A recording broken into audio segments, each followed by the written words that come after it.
Hello, hello. It is me, Lavender Gray, and I am back again with some cards. That sounded super sarcastic, but I didn't mean it like that. I'm very excited to be here. I hope you like my little feathery setup. It's very Hermes. White feathers for me are usually a sign of Hermes messages getting sent. So we're getting full spiritual today. It's been a while since I've really let myself channel true spirituality without like a healthy dose of cynicism. So this is for entertainment purposes, and we're gonna get as silly as possible. So, okay, I have no plan. We're just gonna see what the cards say, and we're gonna have fun. So there's two piles. The first one is this turtle charm. Look how dry my skin is. Very turtle, very reptilian of me. So the second pile is this mushroom from my enchanted mushroom forest that y'all probably know about. So let's get started. All right, turtle charms. Let's see what we've got. Yeah, that's good. We've got some oracle cards for a little check-in. First is make a meal. The world, knight in shining armor with a tentacle coming out of the book. Sorry. Break the chain, ancestral patterns, healing, rewriting the future, and peace, cherry blossom. So we're working with a pretty small space, but hopefully you get the idea. Okay, we have a very fun, bouncy energy. Let's start with the world. So this card represents a life well lived, a cycle come to fruition. This could honestly have something to do with your menstrual cycle if you're someone who menstruates. This could do with hormonal balances. This represents all elements, all chakras. The crystal that goes with this is clear quartz. We have make a meal. So this is something I personally struggle with a lot, is cooking. So even if it's like eating a granola bar or something, just like nourishing your physical form. Break the chain. We've got planets. It looks like Jupiter. Ancestral patterns, healing, rewriting the future. This honestly, like, it's just such bouncy, fun energy. This like storybook. This could, I kind of want to see if we get any Knight of Wands or something in the tarot. You're rewriting the story. The cherry blossoms kind of matches the magenta flowers. Sakura might be a character or a flavor or just flower that is important to you. You seem like you're exactly where you're supposed to be, enjoying the fairy princess-ness of yourself. We have lots of turquoise and pink, as well as some deep indigo sapphire. Storybook, like, I feel like you've really embraced your inner Disney princess, and said, you know what, fuck this, fuck whatever I'm supposed to be doing, fuck embarrassment, fuck shame. I am here to be on my little sea turtle way. I'm climbing towards the ocean, and we're gonna get there. So let's get some more specifics. Let us use the Star Spinner Tarot. Okay. We have the world here on the box as well. Like, I just heard the sentence, you owe me the world. That's really interesting. I'm not quite sure what that means, but maybe you're talking to God, like, with all the stuff you've been through, you owe me the world. All right, what does Sea Turtle need to hear? Let's go. All right, 9 of Chalices. If you study ballet, we got white feathers. So white feathers are probably a sign that you're in the right place. We've got doves, Aphrodite with the doves, goddess of love. All right, in the past we have King of Wands. Let me try to do this. Okay, in the past we have King of Wands. In the present, we have Ace of Coins. You're probably starting something new, maybe a career shift, or like maybe you got a day job or something, or you could be planting stuff. It's cold for me in the Northern Hemisphere. So maybe you're doing indoor plants, or maybe starting a new way of feeding yourself.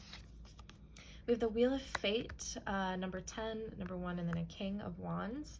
Ooh, we didn't get a Knight yet, but we did get a King, which is awesome. And then we got a Knight of Coins. Oh my god. So fairy tale stuff. And it's interesting that I chose the Star Spinner Tarot because you might just very well enjoy storybook romances, and you do deserve that. Luck is on your side. Rumpelstiltskin spinning straw into gold, like you're able to turn even the smallest seed, even the smallest bit of earth into fairy tale romance. Like you are the Swan Princess, you are Swan Lake, you're like everything like romantic. Like I feel like you're the goddess of love. All right, we also have 3 of Coins, this genie. I feel like you are this genie, like that's you. You're the one who's granting wishes for yourself as well as everyone around you. The Queen of Swords. I'm not doing reverses this time. Queen of Swords, you are probably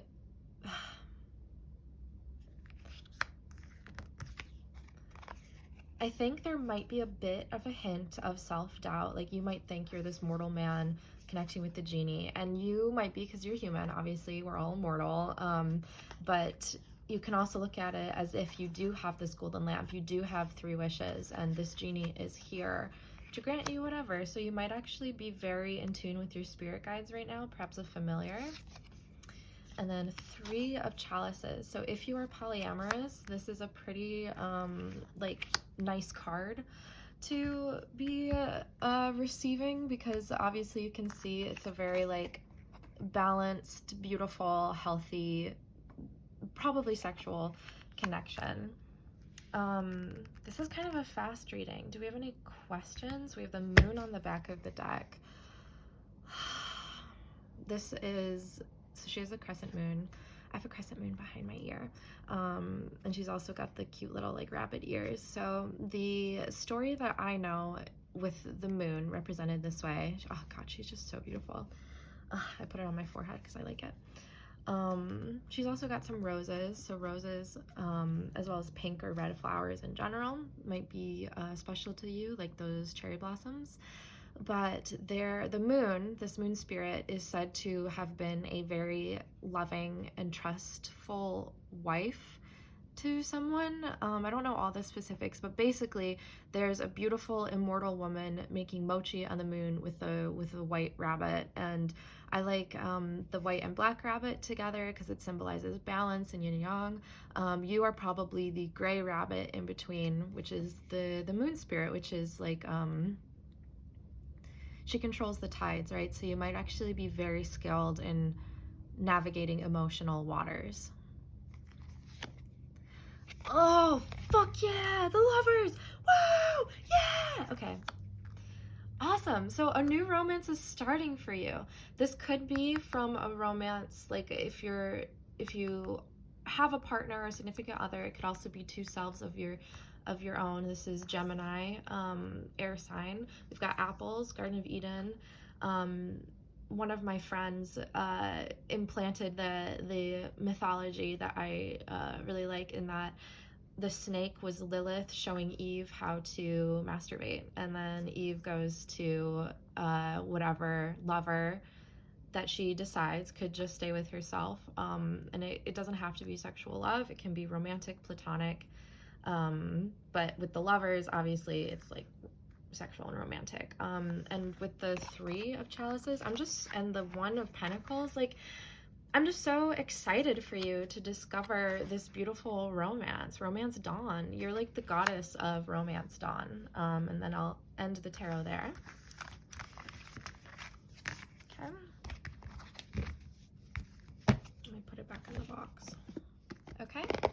And to finish off, I forgot I did this little constellation.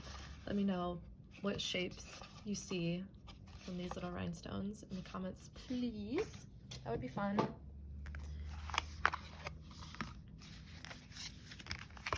The This is the Believe in Your Own Magic Oracle deck by Amanda Lovelace, artwork by Janena Medeiros.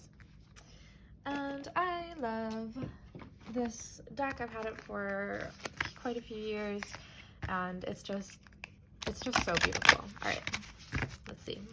Some advice. Tree, let them go. Your self-doubts, your familial ties that no longer serve you.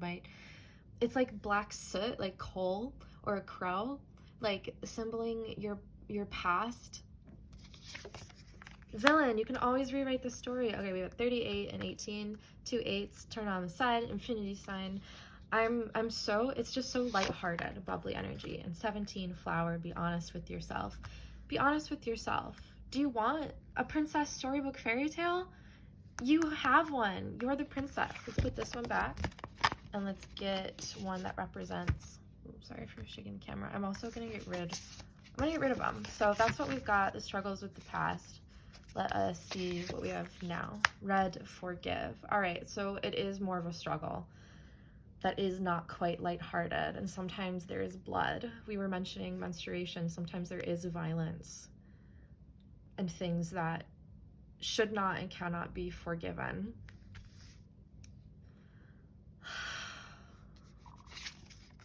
Mural, be your own first priority. Number 25 and 11, sun, paint the sun back into your sky. And number 19, lavender, surround yourself with love. Oh my gosh, that's my name. I actually named myself after these cards on the deck. There's lavender, surround yourself with love. I like it. One night I was pulling cards, and I sat down with the intention to, whatever cards I get, I'm gonna name myself. So I pulled lavender, and I was like, fucking fantastic, that's a gorgeous name. And then I also pulled, sorry, let me do this on set so we can see them on screen. Where is she? I guess we get to see all of them, huh? There it is. 37 gray, endings are inevitable. So I pulled these two cards and I went lavender gray, Grey. Let's do it. Surround yourself with love.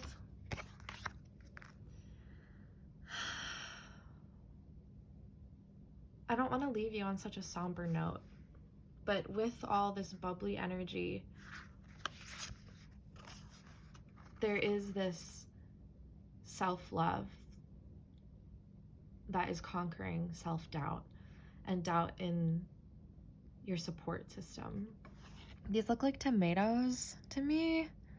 They could also be pomegranates or just any red fruit, sort of hearkening back to the lovers in the Garden of Eden. If you have mistreated yourself sexually, you have to let that go. If you've mistreated others in that way, you have to go to therapy and you have to fix yourself, period.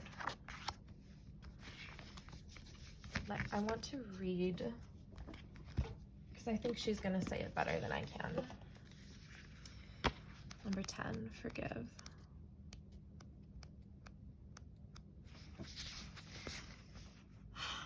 You've been holding a grudge against somebody in your life. Maybe it's a loved one, or maybe it's yourself. This isn't a card telling you that you must learn to practice forgiveness. No, forgive them on your own terms, if and when you feel ready to do so. This is simply a nudge for you to consider whether that time is the present. Don't let forgiveness feel like an obligation, but like a shiny red hope that gets you through your sleepless late nights. I'm also going to read Phoenix on the other side. So lots of red and orange and yellow, feathery, fiery symbolism. How's that for happily ever after? No matter how hopeless you may be feeling at this moment, know this. You can and will survive whatever trials you've been put through. From the ashes of the past, you shall create a storybook ending, oh my God, filled with beauty and resilience. All future flames will cower when they hear the whisperings of your name. All right, Mushroom Clan, here we go. Energetic check-in, we've got plan a vacation, King of Cups, no reversals today. Venus flytrap, scattering seeds, farmer, staple crop, marine in the diamonds, webby a wallflower when you could be a Venus flytrap. This also looks sort of like the peacock jewel on Vivi's peacock slasher. The crumbling. What are you clinging onto? This is also reminiscent of the Tower card, but through it we have a beautiful field of flowers. Okay, and then speaking of flowers, we have 37 strength, wild sunflower. Luffy vibes. Sorry how One Piece focused I am. It's an obsession. I'll be honest. I'm also wearing the pinky rings for Vivi. Okay, I think I'm just gonna pull your tarot right away. All right, for Mr. Mushroom Group 2, what do we got? What do we need to hear? 5 of Crowns. Okay. Oh my god. Okay, so we got a lot of messy, wild nature stuff. A lot of flustered, nervous energy, but you're okay, and maybe it's kind of fun to be scattered and messy. 5 of Cups, so 2 5s, the number of change, kind of chaos.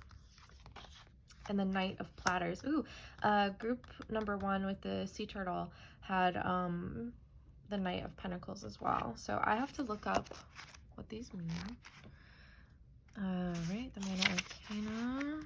I'm gonna look up Cups first, because this is a very specific deck and I don't want to mess it up. So there's little to enjoy about this card in its upright position, although you'll see that for once the downside outcome is more positive. For once, the downside outcome is more positive. The upside meaning focuses on despair, loss, and ignorance, although this rather bleak interpretation can encourage you to look for a significant turning point in your life, a moment when the correct decision may mean everything. On the downside, the card offers hope, alliances with friends or family, and, above all, illumination, which breaks through the dark clouds and lets in the truth. The card invites you to heal old wounds that may have divided you from the rest of your family. Goblin Whispers. Upside: suffering, grief, loss, disempowerment, regret, deceit. And the downside is hope, alliance, family reunion, ancestors. I think that's very fun of us to have chosen upright only, and then the one card that is more positive in the reverse position comes out. The Knight of Platters is the Knight of Coins or Pentacles. We have the pear, fruit here, strawberry for cups, and then apple for 5 of Crowns. So fruit is obviously very important. The Goblin Market, if you don't know the poem, I think let's just read the poem, because I think you'll understand better if I read you the poem. Okay, hold on. It's kind of long, so here we go. All right, I'm going to read this as well. However you choose to work with the Goblin Market Tarot, we are sure that you will have a wild ride, exactly, and find deep, helpful answers to your questions and issues. We hope that you enjoyed the company of the goblins and fairies as much as we have enjoyed bringing them to you, and that the wisdom of fairy will help to change your view of the world around you. Okay. The word goblin basically means fairy, F-A-E-R-I-E-S, and then F-A-E-R-Y is like the land of the goblins. Okay. Goblin Market by Christina Rossetti. Here follows the full version of Christina Rossetti's enchanting Goblin Market poem. The meaning of this is discussed in the first part of this book, and many others can be found. It is a remarkable work which acknowledges the two sides of the fairy realms, both light and shadow, but it should be remembered that it was written during the Victorian era, in which many ideas that have since vanished or been modified were present. It is also, for many, perhaps overly sentimental. We suggest you read it with care and allow its magic to infuse you as you work with the cards. All right, Goblin Market by Christina Rossetti. Morning and evening maids heard the goblins cry, "Come buy our orchard fruits, come buy, come buy. Apples and quinces, lemons and oranges, plump unpecked cherries, melons and raspberries, bloom down-cheeked peaches, Swart-headed mulberries, wild free-born cranberries, crabapples, dewberries, pineapples, blackberries, apricots, strawberries, all ripe together in summer weather. Morns that pass by, fair eves that fly, come by, are grapes fresh from the vine, pomegranates full and fine, dates and sharp bullaces, rare pears and green gages, damsons and bilberries, taste them and try, currants and gooseberries, bright fire-like barberries, figs to fill your mouth, citrons from the south, sweet to tongue and sound to eye, come by, come by. Evening by evening, among the brookside rushes, Laura bowed her head to hear, Lizzie veiled her blushes, crouching close together in the cooling weather, with clasping arms and cautioning lips, with tingling cheeks and fingertips. Lie close, Laura said, pricking up her golden head. We must not look at goblin men. We must not buy their fruits. Who knows upon what soil they fed their hungry, thirsty roots? Come by, call the goblins, hobbling down the glen. Oh, cried Lizzie, Laura, you should not peep at goblin men. Lizzie covered up her eyes, covered close lest they should look. Laura reared her glossy head and whispered like the restless brook. Look, Lizzie, look. Lizzie, down the glen tramp little men. One hauls a basket, one bears a plate, one lugs a golden dish of many pounds weight. How fair the vine must grow whose grapes are so luscious, how warm the wind must blow through those fruit bushes. No, said Lizzie, no, their offers should not charm us, their evil gifts would harm us.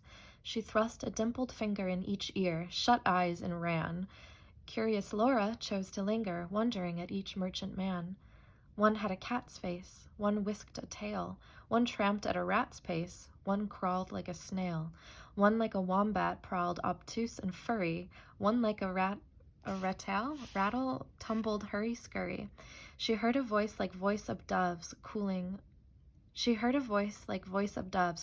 all together. They sounded kind and full of loves in the pleasant weather.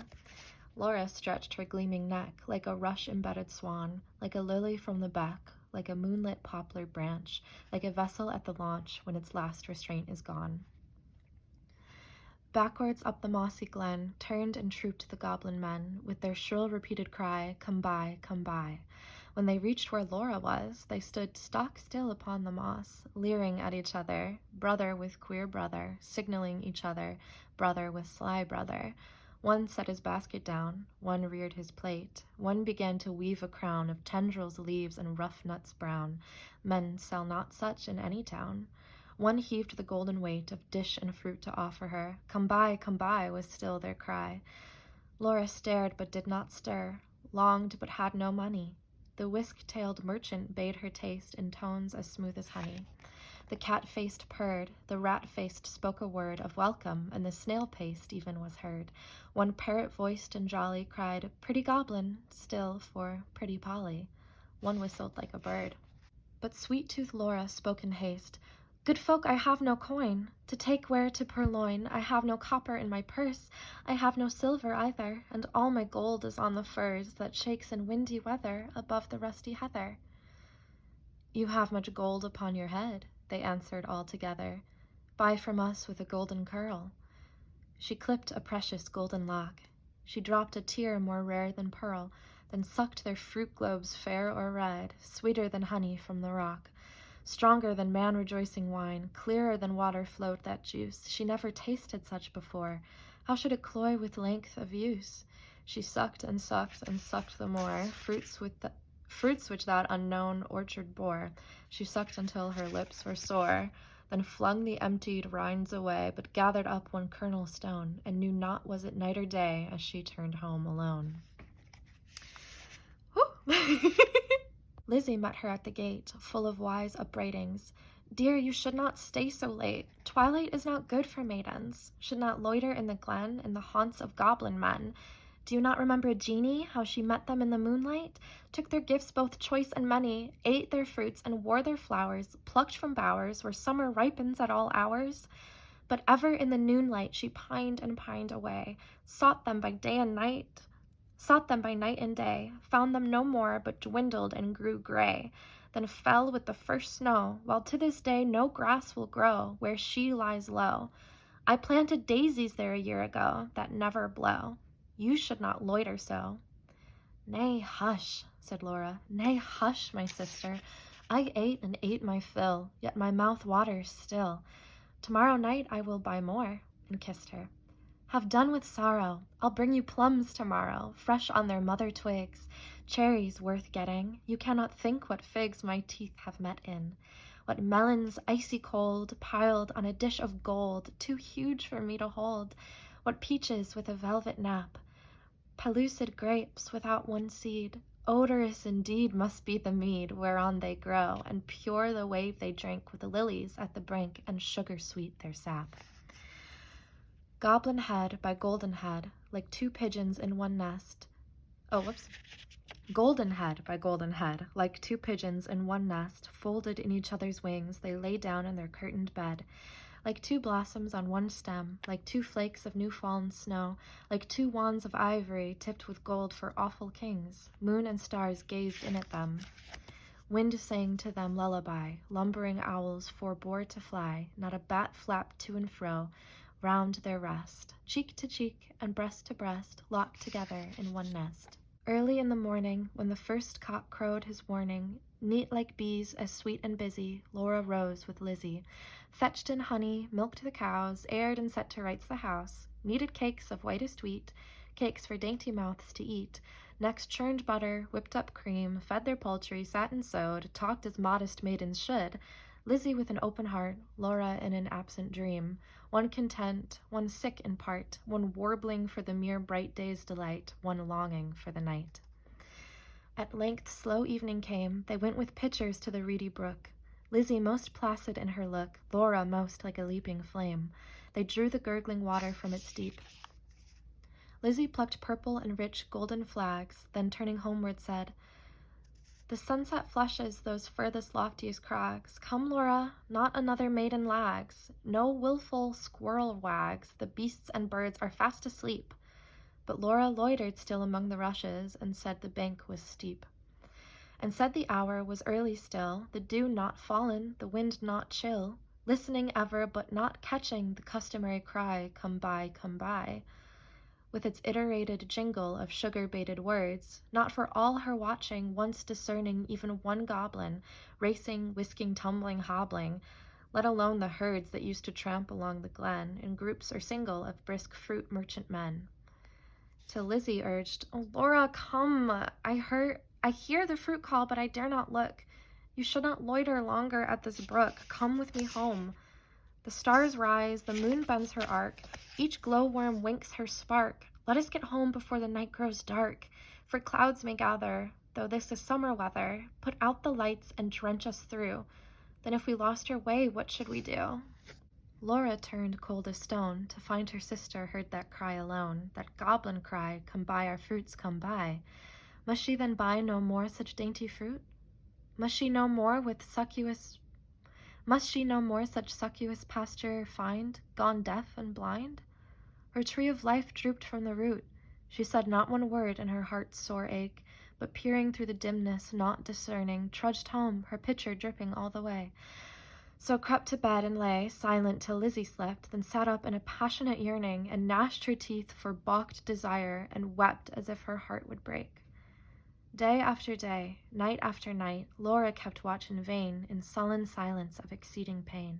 She never caught again the goblin cry, Come buy, come buy. She never spied the goblin men hawking their fruits along the glen, but when the noon waxed bright, her hair grew thin and gray. She dwindled as the fair full moon doth turn to swift decay and burn her fire away. One day, remembering her kernel stone, she set it by a wall that faced the south, dewed it with tears, hoped for a root, watched for a waxing shoot, but there came none. It never saw the sun, it never felt the trickling moisture run, while with sunk eyes and faded mouth she dreamed of melons as a traveler sees, false waves in desert drought, with shade of leaf-crowned trees, and burns the thirstier in the sandful breeze. She no more swept the house, tended the fowls or cows, fetched honey, kneaded cakes of wheat, brought water from the brook, but sat down listless in the chimney nook and would not eat. Tender Lizzie could not bear to watch her sister's cankerous care, yet not to share. She night and morning caught the goblin's cry, Come buy our orchard fruits, come buy, come buy. Beside the brook, along the glen, she heard the tramp of goblin men. The yoke and stir poor Laura could not hear, longed to buy fruit to comfort her, but feared to pay too dear. She thought of Jeanie in her grave, who should have been a bride, but who for joys brides hoped to have, fell sick and died, in her gay prime, in earliest winter time, with the first glazing rime, with the first snowfall of crisp winter time.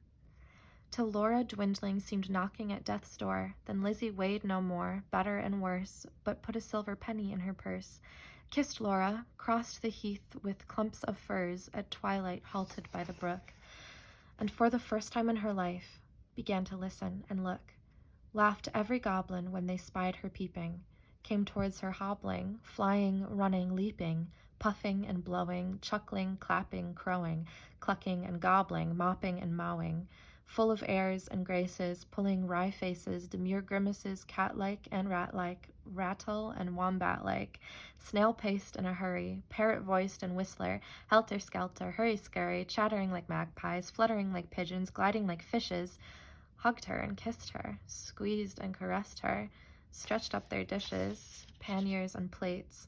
Look at our apples, russet and dun, bob at our cherries, bite at our peaches, citrons and dates, grapes for the asking, pears red with basking, out in the sun, plums on their twigs, pluck them and suck them, pomegranates, figs.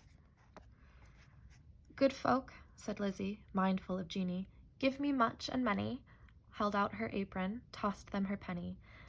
Nay, take a seat with us, honor and eat with us, they answered grinning.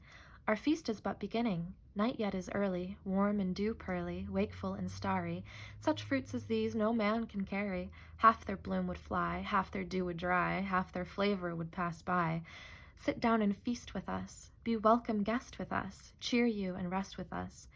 Thank you, said Lizzie, but one waits at home alone for me, so without further parleying, if you will not sell me any of your fruits, though much and many, give me back my silver penny I tossed you for a fee.